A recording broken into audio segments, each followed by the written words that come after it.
Do you know that area expansivity is change in area over original area multiplied by the temperature change?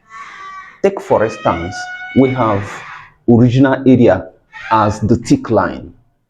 Let the area be A1 and the initial length and the initial breadth be L1 and B1 respectively. Then when this plate, square plate or rectangular plate is heated, so it increases in the size, looking at the dotted line. So the dotted line here indicates the increase in size of the plate. So let the final area of the plate now be A2, and then the final length and breadth be L2 and B2 respectively, just like I have shown here. So this is original area, which is L1, L2, and then original final area is B2, L2. So these are what we are trying to define. So we were looking at how we can derive an expression for the area expansivity of this plate.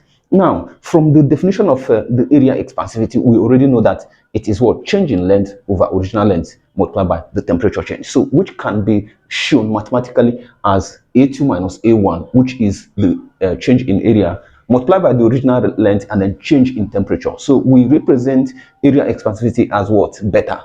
And that is what we are using for that. So we can actually make A2 the subject, which shows the final area of the length. So let's do that quickly.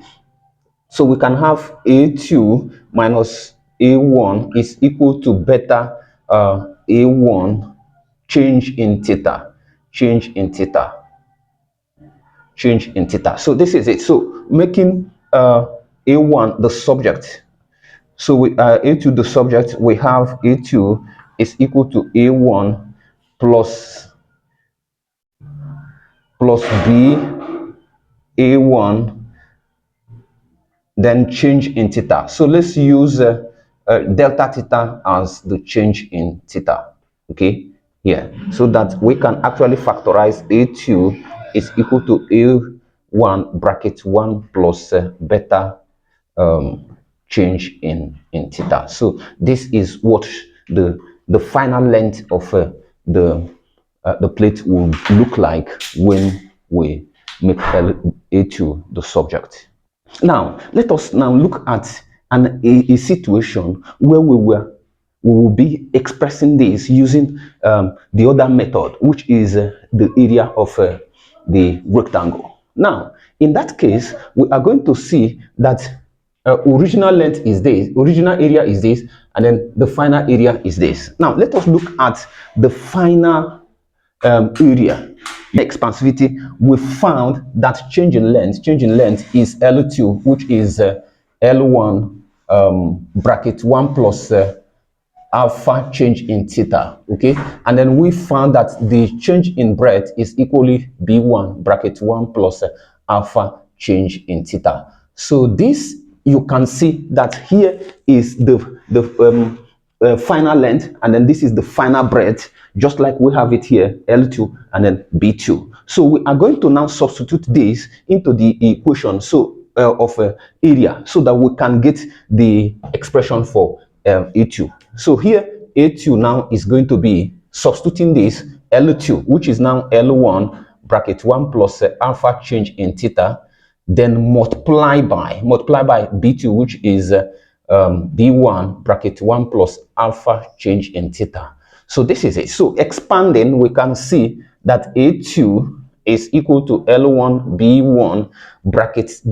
Expanding this, we have 1 plus this multiplied by this is alpha change in theta, and then this multiplied by this is alpha change in theta, change in theta. Okay, and then alpha change in theta multiplied by alpha change in theta, we'll have alpha square change in theta square. Okay, so this is it. So collecting like them, so I have here A2 is equal to L1 B1 is equal to A1 bracket 1 plus 2 alpha change in theta plus what?